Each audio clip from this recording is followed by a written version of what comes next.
আমি সরকারের এই উদ্যোগকে আমি সাধুবাদ জানাই এবং প্রধানমন্ত্রী এবং শিক্ষা মন্ত্রীকে আমি অন্তঃস্থল থেকে ধন্যবাদ দেই। আমাদের এতদিনের কষ্ট এবং দুর্ভোগ এবং এই এলাকায় যে মাধ্যমিক নিম্ন মাধ্যমিক শিক্ষা যাতে প্রসারিত হওয়ার জন্য ওনারা যে আমাদেরকে আমাদেরকে সরকারিকরণ করবেন বলে বলছেন, এটাতে আমরা খুবই খুশি এবং আনন্দিত এবং আমাদের ইচ্ছা আকাঙ্ক্ষা সম্পূর্ণই পূরণ হবে বলে আমি মনে করি।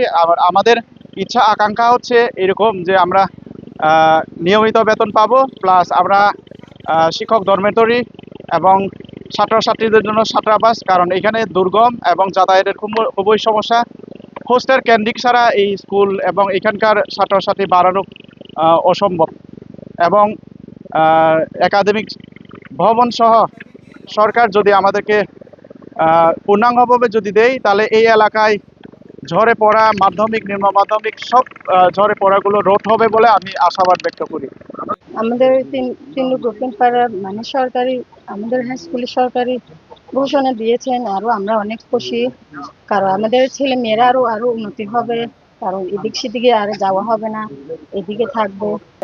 আমাদের তারেক রহমানকে অনেক ধন্যবাদ। বাংলাদেশ সরকারের যে মাননীয় প্রধানমন্ত্রী, তিনি আমাদের থানচির উপজেলার একদম এই তিন ইউনিয়ন একটা দুর্গম এলাকায় এত পিছিয়ে পড়ে একটা জাতিগোষ্ঠীরা যে এই এরকম একটা স্কুলে যে পড়াশোনা করে, তারা আজকের যে ওরকম একটা স্কুলকে জাতীয়করণ ঘোষণা করেছেন। আমি মূলত বলতে চাচ্ছি হচ্ছে আমাদের বর্তমানে যে স্কুলের সরকারিভাবে ঘোষণা যে সরকারিকরণ ঘোষণা যেটা করেছেন, অত্র বিদ্যালয়ের প্রধান শিক্ষক উনি অত্যন্ত পরিশ্রমী। উনি দীর্ঘ বছর এই স্কুলকে টিকিয়ে রাখার জন্য উনি নিজে স্বইচ্ছাভাবে চেষ্টা করেছেন। প্রধানমন্ত্রীকে ধন্যবাদ জানাই আর শিক্ষামন্ত্রীকে ধন্যবাদ জানাই আমাদের বিদ্যালয়টি সরকারি হওয়ার জন্য। সবাইকে ধন্যবাদ জানাই। প্রধানমন্ত্রী দৃষ্টি আকর্ষণ করেছেন এবং মাননীয় প্রধানমন্ত্রী নিজ আগ্রহে এটিকে আমাদের জন্য এত বড় একটা সুখবরের ব্যবস্থা করে দিয়েছেন।